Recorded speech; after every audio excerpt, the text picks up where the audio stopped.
Continuamos con el desarrollo de esta jornada y vamos a dar lugar al primer panel de especialistas en el que tenemos aquí 4 panelistas que van a ir respondiendo unas preguntas y luego haremos una pregunta de intercambio general en la que irán respondiendo a medida que consideren oportuna la participación. Bueno, es un placer para mí presentar a la arquitecta Silvia Fajre, con quien hace muchos años he tenido el placer de trabajar por allá por Campana. Así que es un gusto presentarla. Asimismo, a Mónica Lacarrière, a Carolina Quiroga y a Maiki Gorosito. Cada una de ellas nos brindará su aporte sobre este título de este panel de especialistas, Nuevos abordajes del patrimonio, enfoque conceptual del patrimonio.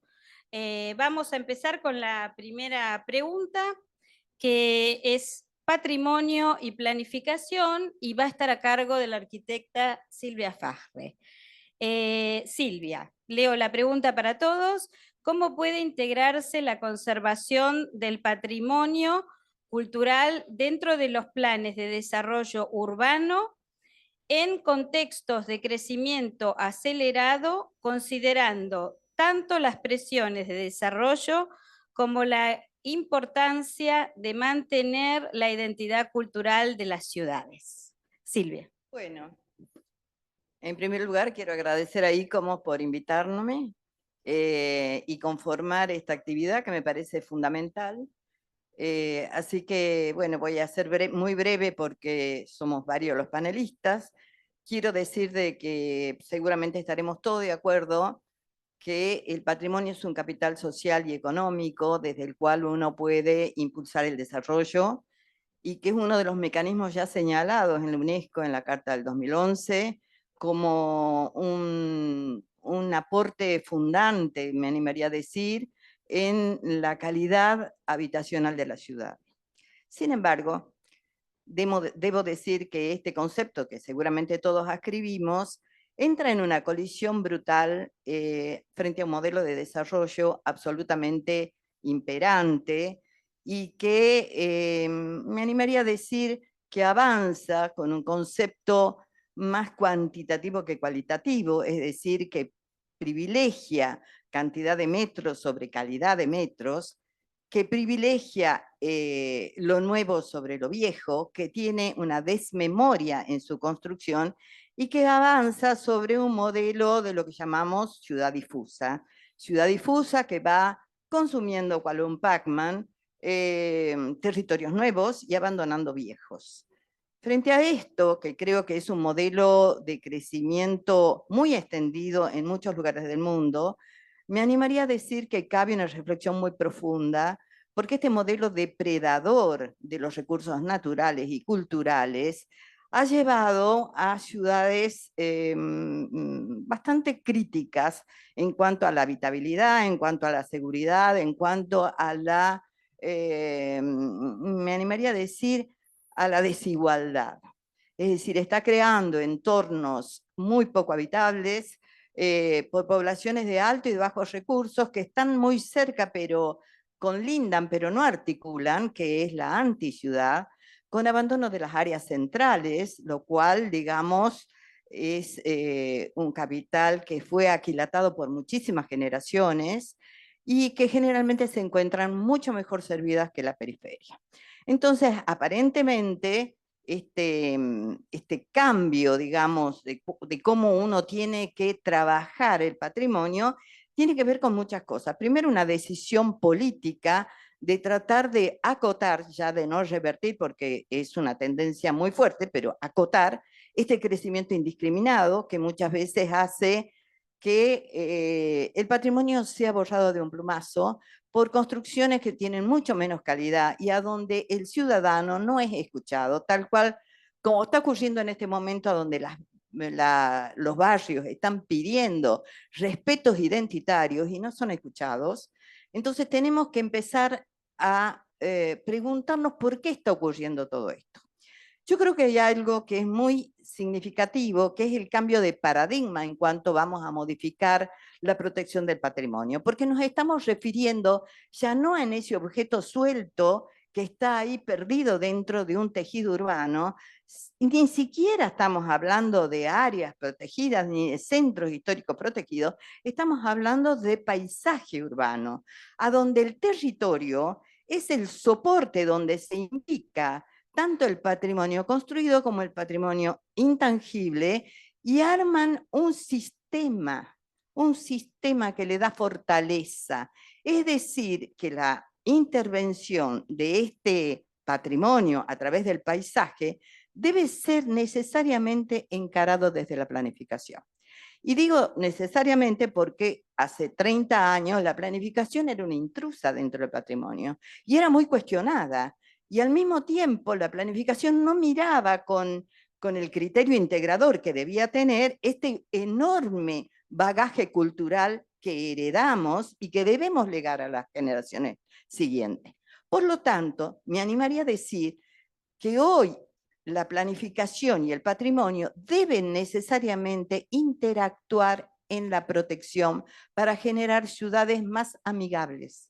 Lo que está ocurriendo en el mundo es que por primera vez ya la población urbana es más grande que la rural. Es decir, que el crecimiento acelerado de la población genera un fortalecimiento de este crecimiento, yo diría indiscriminado, de las ciudades, generando ciudades que muchas veces son expulsoras de la misma población. Parece absurdo esto, pero es así. Por un lado los concentramos, pero los dejamos afuera, anquilosados en una periferia que no interactúa, perdiendo la esencia de la ciudad. Que ¿cuál es la esencia de la ciudad? Interactuar lo diferente, enriquecernos con lo que recibimos y legar lo que nosotros hemos aprendido o hemos aquilatado.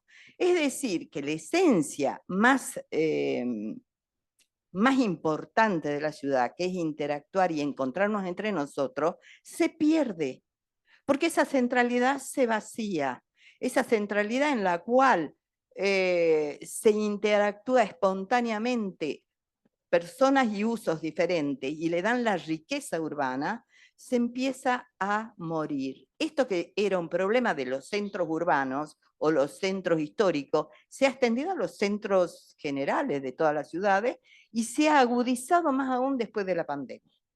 Frente a esto, ¿qué tenemos que hacer? Bueno, tenemos que tener 3 cosas que son absolutamente necesarias.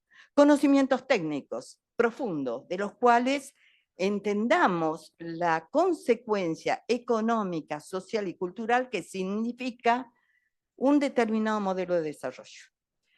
Generar nuevas herramientas para poder afrontarlo. Segundo, una comunidad consciente del significado de lo que esto le lleva a su vida cotidiana. Ya no hablemos de la pérdida de la esencia urbana, que ya lo dije, significa también un consumo enorme de tiempo en ese viaje que van hacia la centralidad, un recurso muy poco ecológico porque consumimos una cantidad enorme de recursos fósiles y por lo tanto es un modelo muy poco sostenible, que es uno de los mandatos que tenemos cuando hablamos de nuevas ciudades sostenibles, identitarias y con pertenencia. Entonces, ¿qué quiere decir? El tercer aspecto que tenemos que enfatizar, y me cuesta un poco, es la decisión política. La decisión política de controlar este crecimiento indiscriminado. Nosotros hicimos un trabajo hace poco tiempo a donde uno de los problemas más graves que teníamos era la migración rural a el entorno de centros urbanos muy pequeñitos, consumiendo tierras agrícolas fundamentales para la conservación de ese sostén económico. Es decir, que de pronto lo que teníamos era una no inversión en esa periferia rural, una migración y una ocupación de áreas de alto valor agrícola por usos ¿cómo diríamos? Antropizantes. Es decir, que lo vamos como construyendo y eliminando. Es decir, pueblos que tienen siglos de historia en la construcción de una herencia genética de semilla y de agricultura familiar, los estamos destruyendo. Y estos son portadores claros de del patrimonio inmaterial. Si ellos migran, esa carga cultural también se diluye. Por lo tanto, la planificación y la gestión, que son indisolubles, la planificación no debe ser un mecanismo académico y teórico, sino que debe arremangarse y gestionar los crecimientos de la ciudad, debe abogar por un crecimiento con pertenencia, con identidad, con un ambiente menos hostil. Y yo me animaría a decir en este momento de inflexión, a donde muchas ciudades están tratando de introducir la naturaleza dentro de la ciudad, como por ejemplo Medellín con sus corredores verdes, la naturaleza en Berlín y en París, a donde están ingresando un montón de recursos naturales para hacer una ciudad a donde los recursos naturales y el patrimonio natural y el patrimonio cultural se funden y dan un hábitat enriquecido por estos dos parámetros. Hay otras ciudades que solo están preocupadas por incrementar la cantidad de metros y expulsar la poca población que queda en algunos lugares. Entonces, frente a esto, yo creo que la planificación tiene una obligación indispensable de usar sus herramientas para introducir la racionalidad dentro de la toma de decisiones, tratando de construir de alguna manera ciudades un poco más cercanas a este ideal que he señalado hace un rato. Ciudades a donde el encuentro, el interactuar con otros sea una cosa mucho más fácil, mucho más importante, porque las ciudades son el escenario de la innovación, y la innovación se apoya justamente en esto, en la articulación de lo diverso, lo físico, lo natural, los usos diferentes, la gente con pensamiento diferente, y la articulación produce este crecimiento y este desarrollo. No sé si me excedí. Muchísimas gracias, Silvia. Bueno, vamos a pasar a la siguiente. Mónica Lacarrière. Voy a pasar a leer la pregunta. Perdón, aquí la tengo. Mónica nos va a hablar de patrimonio inmaterial. ¿Cómo pueden las comunidades locales ser protagonistas en la conservación y transmisión de su propio patrimonio inmaterial? ¿Cómo puede el patrimonio inmaterial contribuir a la resiliencia cultural en contextos de transformación social o crisis, como desastres naturales o conflictos? Mónica. Bueno, gracias por la invitación también, y mi mirada obviamente es otra, soy antropóloga social para los que no me conocen. Bueno, en realidad, antes de ir a las comunidades, me parece que hoy día ya hablar de patrimonio inmaterial es un poco, digamos, que no va, porque en realidad tenemos que empezar, ya la propia UNESCO está hablando de patrimonio vivo, digamos, ¿no? Porque efectivamente es el patrimonio del presente. Y con el tema de las comunidades tenemos un gran tema, digamos, un gran problema, porque ¿quiénes son las comunidades, digamos, ¿no?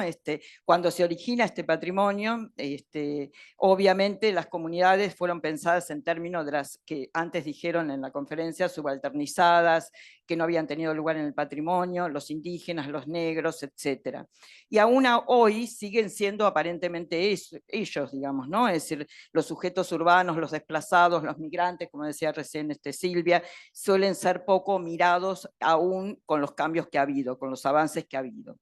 Y para pensar en ser protagonistas y cómo serían protagonistas, se ha pensado mucho más, insisto, en esas comunidades diferentes con las que trabajamos los antropólogos, que hemos discutido mucho con la noción de comunidad.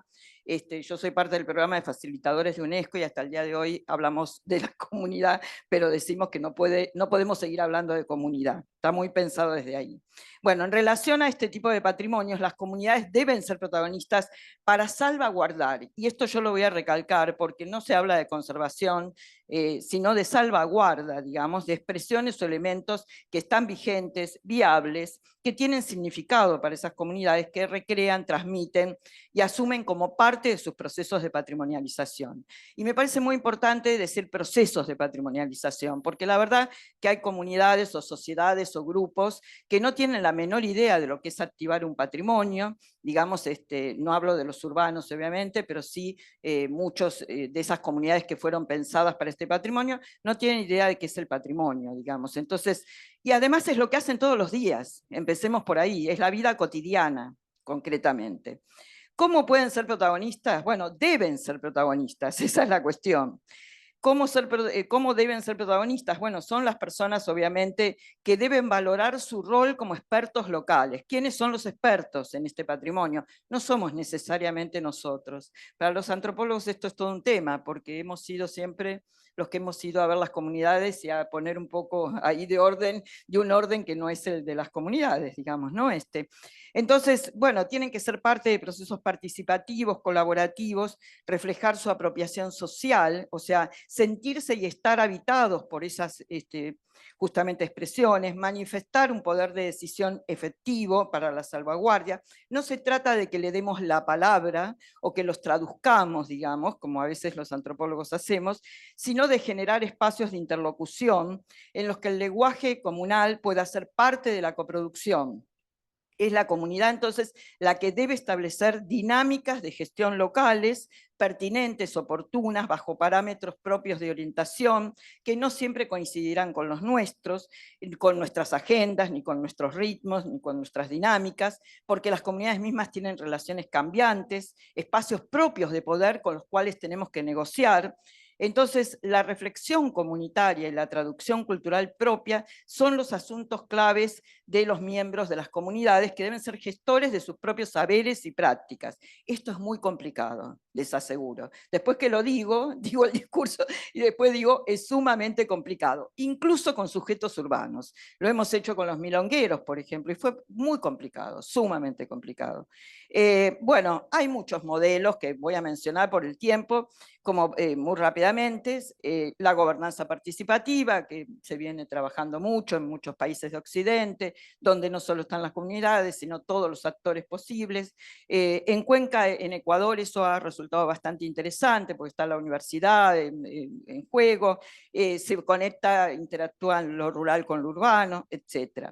La gestión compartida, digamos, donde ahí, digamos, es más la comunidad protagonista, pero siempre hay algún experto que ayuda en los inventarios, en hacer los planes de salvaguardia, etc. Y finalmente las políticas de lo común, digamos, que aquí se ha llegado poco a eso, aunque ha habido algunos ejemplos donde hay maneras colectivas de gestionar los recursos patrimoniales. Digo, los negros acá en Buenos Aires, algunos grupos han desarrollado maneras colectivas de gestionar que no tienen nada que ver con lo que por ahí nosotros podríamos contribuir a decir.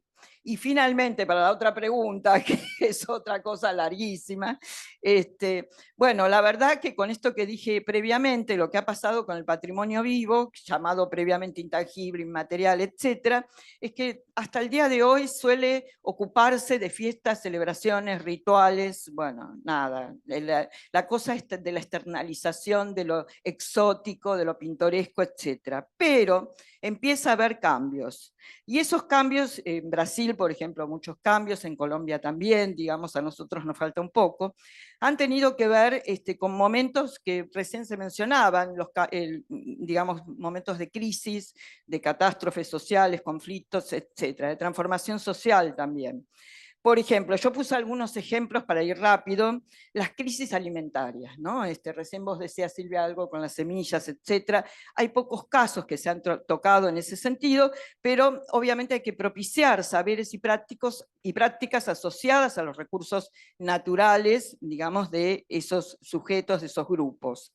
En la pandemia hubo un montón de ejemplos muy interesantes. Hay uno de Cabo Verde, en el África, donde ante la crisis turística, porque las mujeres ahí hacían artesanías que vendían en circuitos internacionales, venían muchos los turistas y entonces vendían un montón, digamos, tuvieron que reinventarse y empezaron a producir máscaras, digamos, o sea, cambiaron el producto y las máscaras las empezaron, digamos, a vender o a permutar con vecinos, con parientes, con amigos, o sea, localmente. Pasaron de lo global a lo local y con eso pudieron de alguna manera sobrevivir, digamos, ¿no? O al menos generar procesos de desarrollo social y económico que tuvieron que ver con lo preexistente, con lo que habían dejado por efecto mismo del turismo. En Camboya, por ejemplo, digamos, ha habido ejemplos vinculados a mensajes de salud pública por parte de algunos ancianos con las medicinas tradicionales. En relación al cambio climático, digamos, hay comunidades que retoman saberes sobre las previsiones meteorológicas y ligados a su entorno, pero que contribuyen a las actividades productivas, a los lugares con mucha sequía, a ver cómo sobreponerse a la falta de agua. Cosa que es muy importante porque, por ejemplo, en la quebrada de Humahuaca, uno de los problemas que empezó a ver a partir del patrimonio vivo, justamente, que es lo que van a ver fundamentalmente los turistas, es que falta el agua, el abastecimiento, bueno, la contaminación es un tema, etc. Hay experiencias innovadoras ya vinculadas a cambio climático. Los modelos extractivistas, esto en Brasil se está trabajando un montón, y en Chile también. En Chile el año pasado se hizo un encuentro con el Ministerio de Cultura vinculado a ese tema, del cual tuve la suerte, sí, ya terminó, de participar. Bueno, nada, con el tema de la deforestación, de los montes, etcétera. Y finalmente, digamos, en Colombia el tema de la pesca en la boquilla, los manglares, etcétera. Bueno, dejo por ahí, también hay temas con igualdad de género y con, bueno, después hay una pregunta general donde se puede... Muchas gracias, Mónica. Vamos a continuar con este panel. En estos tiempos de cambio, me toca presentar a Carolina Quiroga, que va a hablar de patrimonio, género y disidencias. Carolina. Bueno, gracias.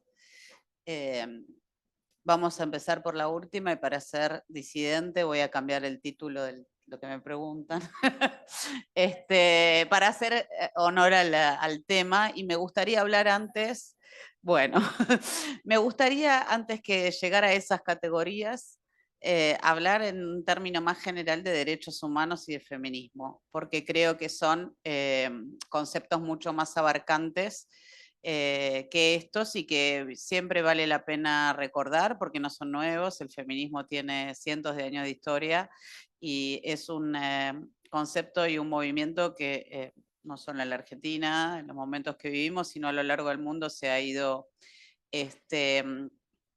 desinformando acerca de lo que significa, ¿no? Y que existió desde que históricamente no solo una mujer, sino las personas de un modo colectivo o individual interpelaron una estructura patriarcal injusta y la dominación masculina que es histórica, ¿sí? Entonces creo que desde ahí hasta acá, no voy a hacer historia de esto, pero me parece importante retomar ese concepto y que desde el feminismo una es reconocer que mujeres y diversidades, esto no lo digo yo, lo dice Diana Mafia, están en desigualdad de condiciones, que es problematizar sobre eso y después es tratar de hacer algo, esto que es la emancipación. Entonces, si nos paramos en ese punto, creo que el militar, asumir, acordar o como alguien quiera con esta idea, no tiene que ver con una cuestión de género, sino tiene que ver con una cuestión de principios humanos. Mucha gente lo es y no lo sabe y no importa. O sea, me gustaría decir esto más en el momento en el que estamos mundial y que se denosta mucho este concepto. Por otro lado, lo de los derechos humanos y vinculado al patrimonio también es importante porque que tampoco es nuevo, esto ya está puesto en muchos documentos desde el 70, en muchas declaraciones, pero sí que tiene que ver con este cambio de paradigma de entender no solamente el derecho al patrimonio, ¿sí? Sino el acceso a algo que es una cosa, sino el mismo patrimonio como un derecho humano, como parte de los derechos internacionales.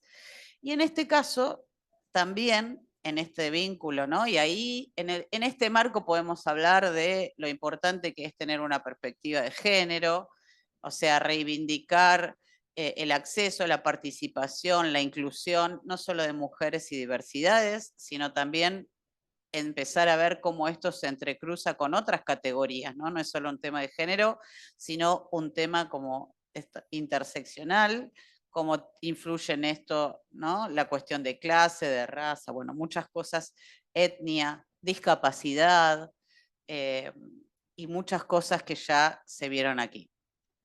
Y a partir de esto también es el poder empezar a ver cómo desde esta perspectiva es posible revertir estos procesos de desigualdad que afectan claramente en, repito, la representación del patrimonio vivo, claramente. También quiero decir que, bueno, esto no es nuevo, surgió hace mucho en el patrimonio, porque también todo siempre se va inventando y parece que hay que inventar todas las cosas el primer día. Quiero retomar un concepto de Marina Weissman, en donde ella reformula la idea del patrimonio, que para mí es fundante, en donde deja de ser una cosa, ¿sí? Y tomo una arquitecta porque es una de las disciplinas más denostadas por todos los campos, el tuyo. O sea, y con mucha razón, todo el tiempo nos están pidiendo que reflexionemos acerca de lo que hacemos en un sentido, ¿no?, de dominación y patriarcal también. Marina Weissman hizo un cambio de paradigma fundamental en donde ella dijo que el patrimonio no era una cosa, ¿sí? No era un objeto, sino que era un proyecto cultural. Muchas personas, Laura Jean Smith, los estudios críticos del patrimonio hablan de proceso, pero a mí me gusta la palabra proyecto porque se vincula con mi mundo, que es la arquitectura. Y si es un proyecto, entonces donde tenemos que apuntar es en cómo se llegan a estas cuestiones de inequidad. A través de qué es que hay objetos, sujetos, prácticas que hoy son ocultadas, invisibilizadas, soslayadas, despreciadas, menospreciadas. Usted dígame cuando tengo que cortar. Sí. Sí.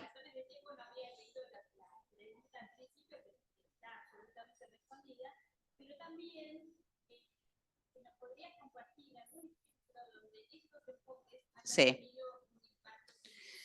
Sí, desde, bueno, digamos en términos canónicos del patrimonio, me gustaría recordar muchas cosas que están ocurriendo. La primera es que el ICOMOS Argentina apoyó el primer seminario, no sé si había otro, pero cuando en 2017 lanzamos un seminario que llamó Patrimonio y Género. En la facultad lo presenté en la web, me decían, Carolina, por favor, basta con esto. ¿Qué tiene que ver esto? Que bueno, vas con el documento de la UNESCO, se lo mostrás y tratás de hacer reflexionar. Y bueno, ahora están todos encantados. Eso por un lado, que las instituciones instalaron esto a nivel internacional, especialmente la UNESCO produjo un documento y especialmente no fue menor que desde la ONU, Farida Shahid, activista feminista, instaló esto, que por eso digo hay que ir a un tema más amplio, que fue el instalar el patrimonio como un derecho humano y dentro de hecho los derechos culturales de mujeres y ciencias.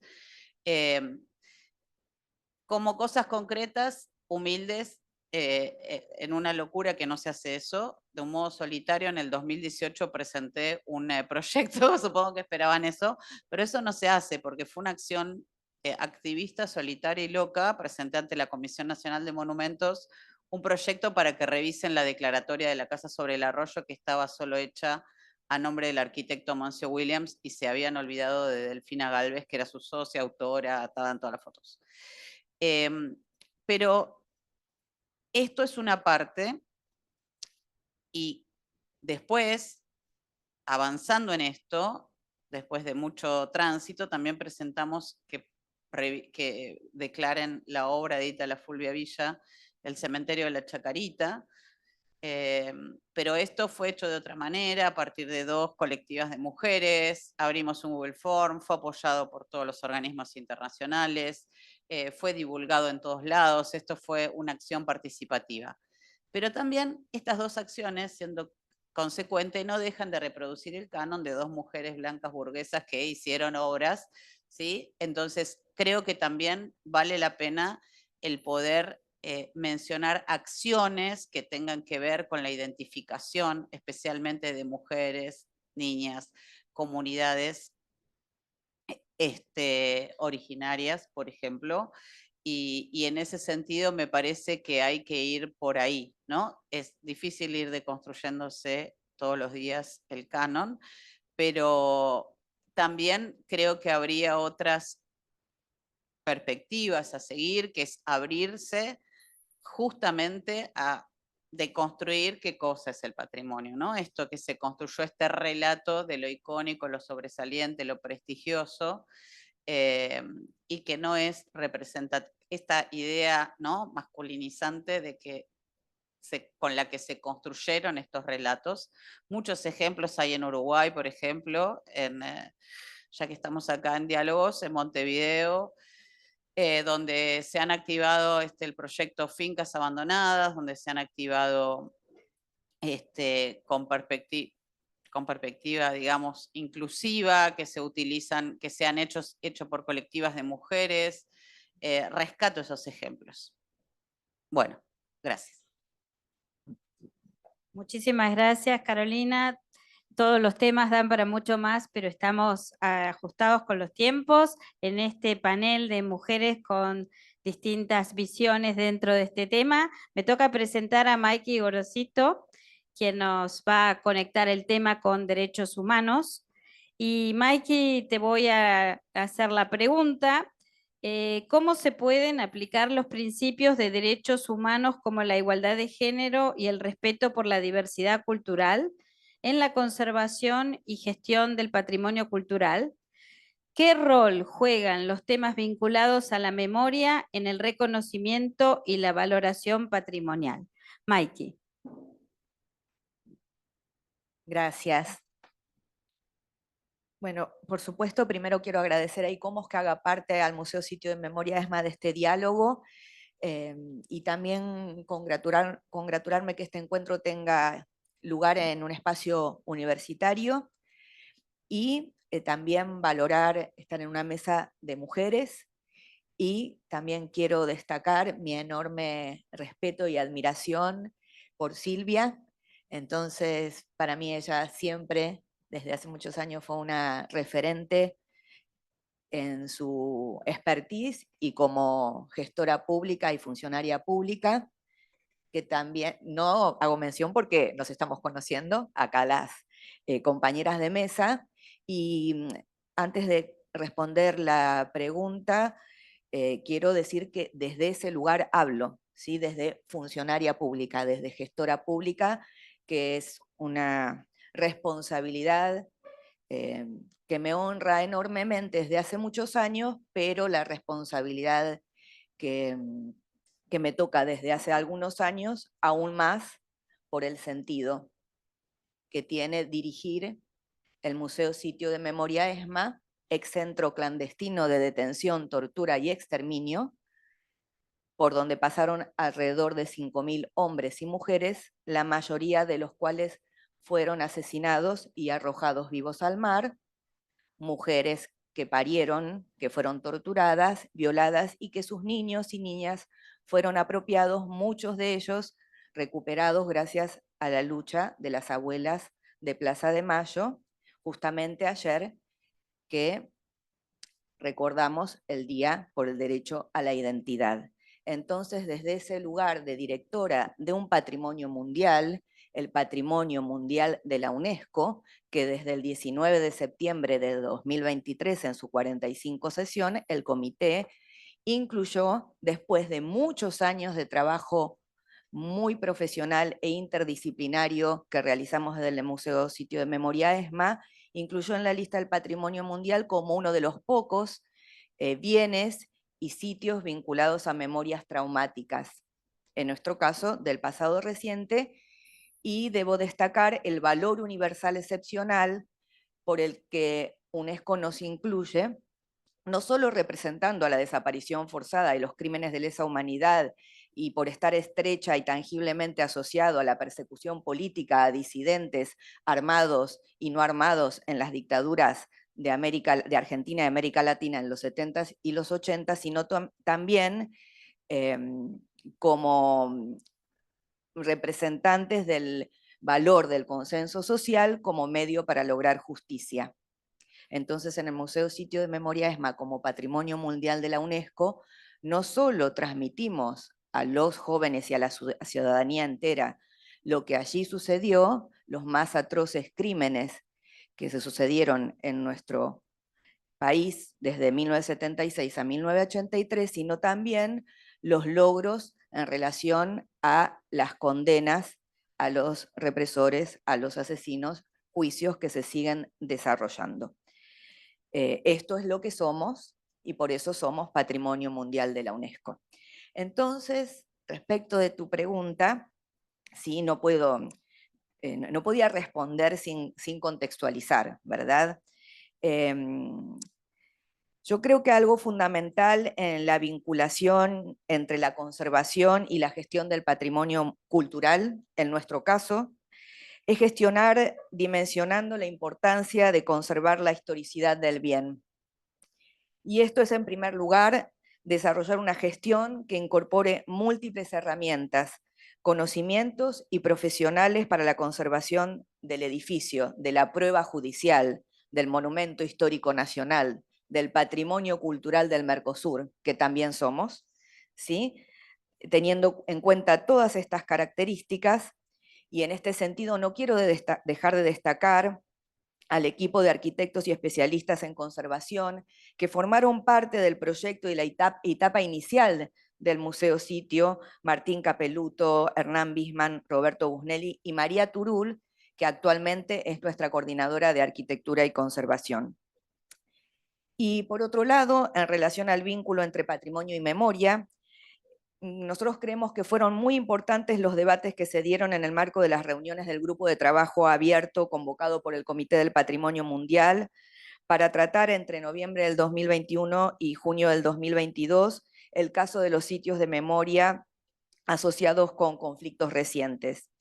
Y como saben, estas postulaciones estaban suspendidas hasta que los estados partes llegaran a un acuerdo sobre los criterios para tratarlas.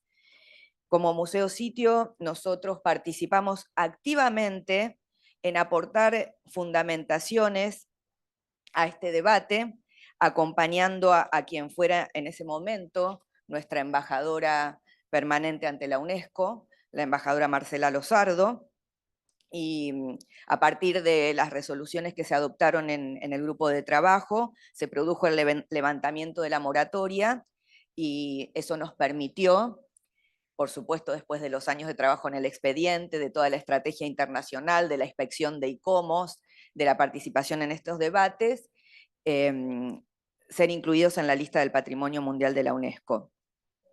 Y destaco este debate porque la existencia de este grupo de trabajo y las definiciones que allí se tomaron dieron cuenta del estado de debate entre los Estados miembros y como resultado del mismo y de la evaluación que hizo ICOMOS, por supuesto, como les decía, pudimos ingresar. Vos también hacías mención en tu pregunta a la perspectiva de género. Como responsable de una gestión de una herramienta que nosotros pensamos en herramienta de una política pública que se supo conseguir y que se supo construir con múltiples consensos, nosotros creemos que la perspectiva de género debemos abordarla e incluirla desde diferentes dimensiones. Una que es muy ejemplificadora de ese abordaje está vinculada a los contenidos que forman parte de la muestra permanente del Museo Sitio. Entonces, si ustedes visitan el Museo Sitio, que espero que lo hagan, si aún no lo han hecho, encontrarán unas marcas en los textos de los paneles, marcas con otros colores en los textos. Y esas marcas refieren a la ausencia que el museo tenía respecto a la visibilización y la puesta en el lugar que corresponde a las mujeres en el momento de que el museo sitio fue centro clandestino. Entonces, antes decía los detenidos desaparecidos, ahora dice los y las detenidas desaparecidas.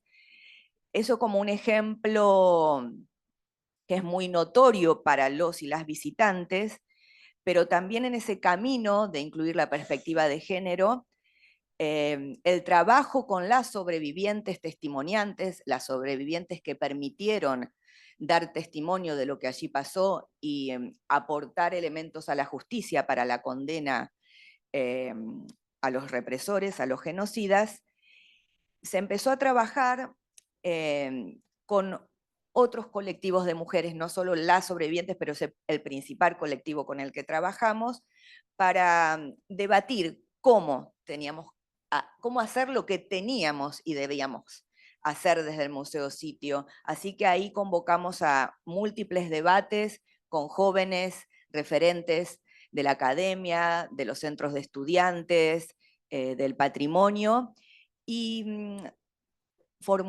produjimos una muestra temporaria que exhibimos ahora en muchos lugares de América Latina y del mundo, que se llamó Ser Mujeres en la ESMA, que daba cuenta de esa condición en el centro clandestino. Luego hicimos una segunda etapa de esa muestra y ahora tenemos una muestra temporaria mucho más amplia que aborda el tema y que la expectativa del Museo Sitio cuando la exhibimos en otras localidades del Mercosur y del mundo es colaborar en provocar los debates al respecto.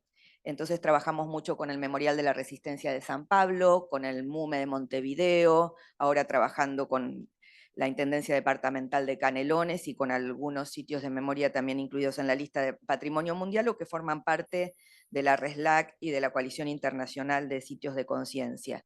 Sé que tengo que terminar, ¿sí?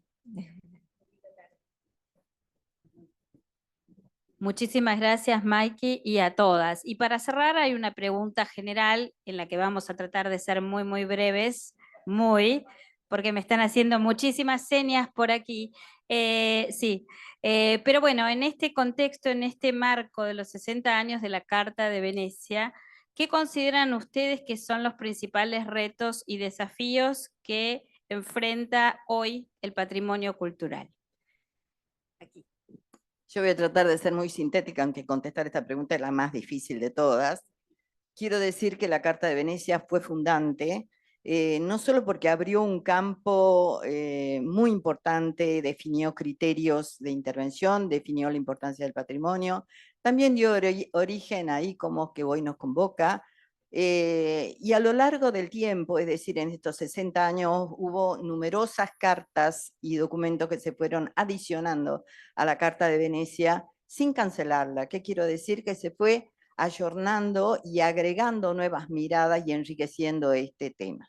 Ahora, contestando a la pregunta, yo me voy a sintetizar en un punto muy central para mí, que es que el desafío más importante que tenemos por delante es que todos estos avances conceptuales, teóricos, intelectuales acerca del patrimonio puedan ser implementados, es decir, construir una sustentabilidad del patrimonio que permita a cada uno de nuestros países entender cuáles son las herramientas y los caminos para llevarlo adelante. Esto tengo que aclararlo porque la Carta de Venecia de alguna manera nació después de la Segunda Guerra Mundial y por lo tanto, digamos, tenía un mandato perentorio que era hacer. Y por lo tanto, digamos, reconstruir e intervenir el patrimonio físico.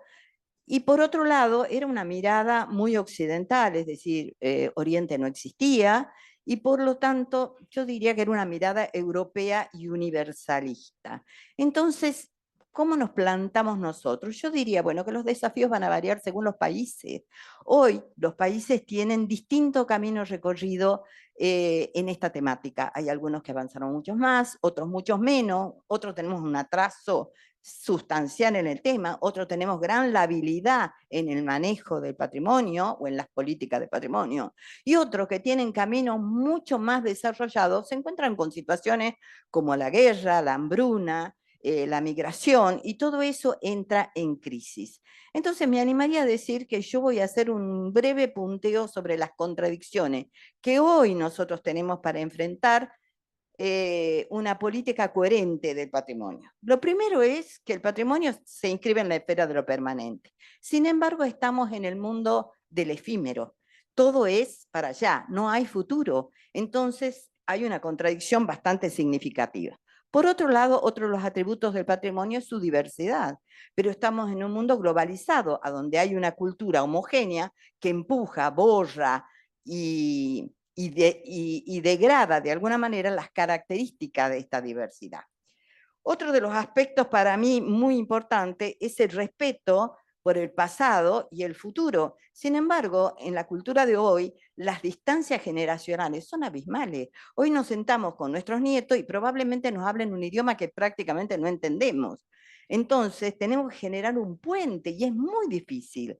Otro de los aspectos que a mí me parece fundante del patrimonio vivo es que se apoya en la comunidad. La comunidad es la que construye, es la que legitima, es la que sostiene, son los portadores. Sin embargo, ¿qué tenemos? Una cultura totalmente individualista, en la cual no prima lo colectivo, prima lo individual. Por lo tanto, todo aquello que está sostenido en una comunidad y en una acción de un colectivo, empieza también a erosionarse. Por otro lado, me animo a decir de que depende el patrimonio de la relación con su entorno, su imbricación con la naturaleza y con sus vínculos sociales y económicos. Todo eso está en revisión. Por lo tanto, nosotros tenemos que tener una comprensión muy profunda de los cambios que se están generando, porque muchos de ellos, de estos cambios que estamos diciendo, pueden generar la extinción de dichos patrimonios. Por ejemplo, el cambio climático, que de alguna manera está generando cambios en los recursos naturales que son sostén y soporte de mucho de ese patrimonio inmaterial. Por otro lado, la ampliación del concepto de patrimonio, que va desde el objeto, como se decía inicialmente, ahora al territorio, que es el nuevo paradigma del abordaje patrimonial, a donde en ese territorio se imbrica lo natural y lo cultural, dando un producto único, y se está extendiendo ya no un patrimonio valioso o un territorio valioso, se está extendiendo a todo el paisaje. Tenemos muchas dificultades para afrontarlo. ¿Por qué? Porque nos faltan recursos humanos formados con gran profundidad en esa especialización y nos faltan recursos económicos y decisión política. Estoy terminando. Por otro lado, las migraciones que han borrado este soporte y este patrimonio, y de alguna manera, después de hacer todas estas contradicciones, decir cómo enfrentamos esta situación, cómo enfrentamos estas contradicciones para poder salvarlo. Me animaría a decir algo que va a resultar casi un anatema en esta mesa. Yo creo que tenemos que acercar el mundo académico con el mundo de la gestión, porque hay una escisión que es muy profunda y que no contempla las limitaciones reales del contexto donde tenemos que tomar decisiones todos los días cuando se está en la gestión. Entonces, a mí me parece que necesitamos formar cuadros con estrategias realistas, no estrategias teóricas que están en un mundo académico y que después no bajan, porque esto es muy difícil. Por lo tanto, tenemos que tener una comunidad absolutamente comprometida con esta realidad y una participación, ¿cómo les podría decir?, súper activa, que es la clave de un soporte patrimonial que no es técnico, es de la comunidad y para la comunidad.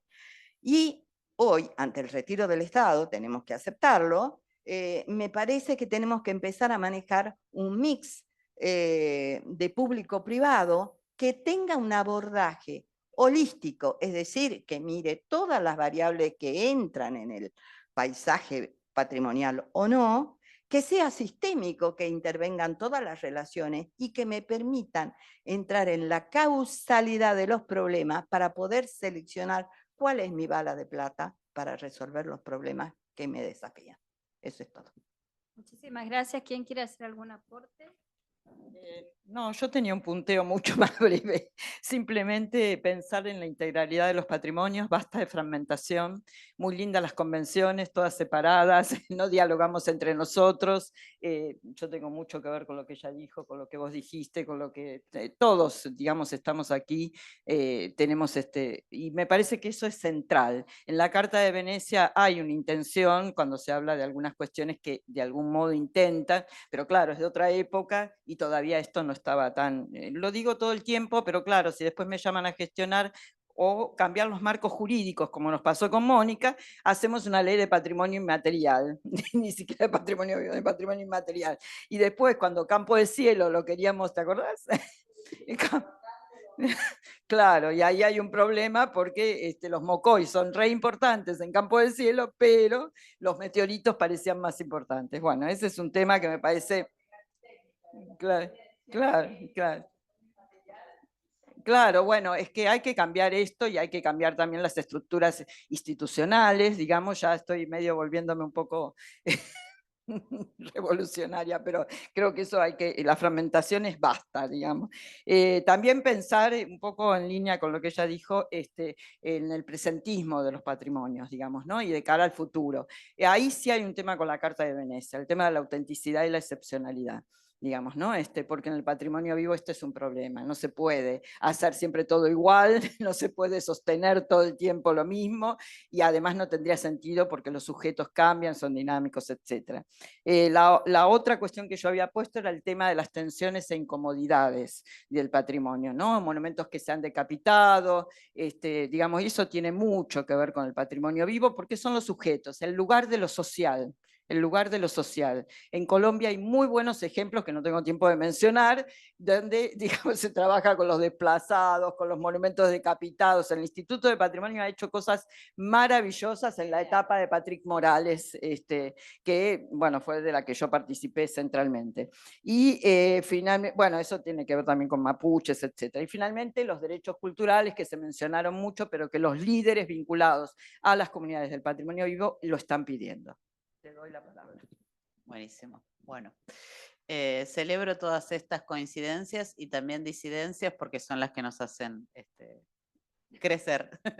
Y para terminar, una breve cosa que vinculada a la Carta de Venecia, que como decía Saskia Sassen, no podemos analizar con conceptos contemporáneos cosas que ocurrieron en los 60, porque sería pedir algo que nunca surgió.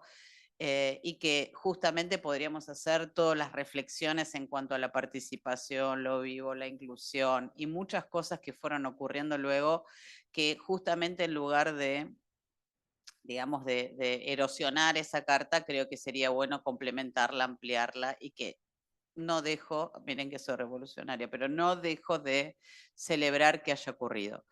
Por supuesto fue clasista, europeizante, un conocimiento especializado. Bueno, todo eso es justamente lo que podemos seguir trabajando.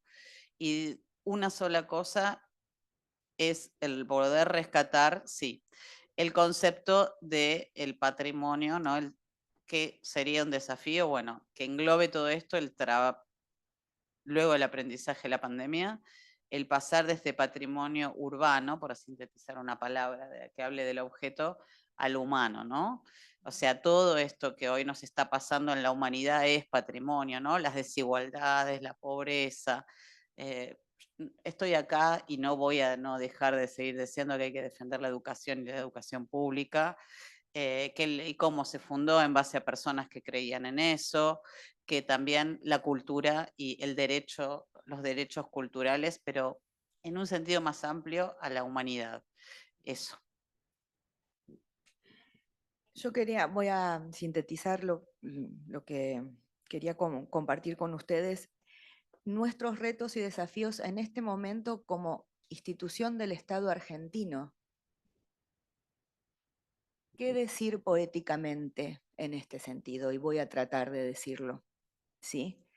En este momento, nosotros que necesitamos salvaguardar el patrimonio mundial de la UNESCO, el patrimonio de la memoria, el patrimonio del nunca más que representa el Museo Sitio de Memoria ESMA, tenemos la obligación desde el museo de convencer, explicar, fundamentar ante las nuevas autoridades por qué es imprescindible que existan museos, sitios y espacios de memoria. Imprescindible para la democracia. Ese es un gran desafío con el que convivimos actualmente. Otro desafío está vinculado a seguir trabajando para profesionalizar el sector de la gestión de los espacios y museos de memoria.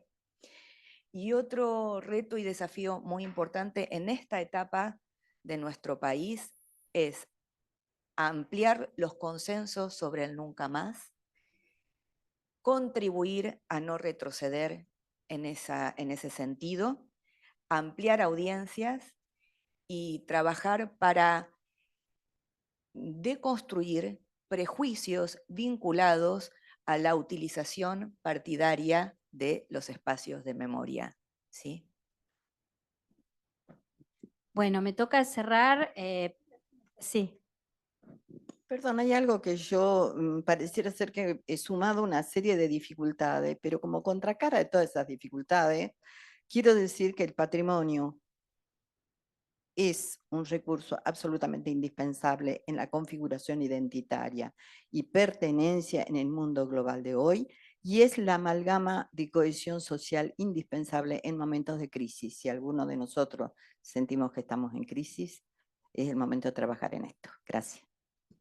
Muchísimas gracias. Bueno, me toca fundamentalmente, nos hemos pasado de tiempo, pero muy valioso el aporte de este panel de mujeres, cada una con su enfoque. Así que en lo personal les agradezco mucho. Ha sido excelente las presentaciones de cada una. Y bueno, y me toca entregarles a cada una como agradecimiento el recuerdo de estas jornadas. Ahora las saludo. Muchas gracias. A ver, aquí. Y Silvia, para vos. Un placer. Muchísimas gracias a todos.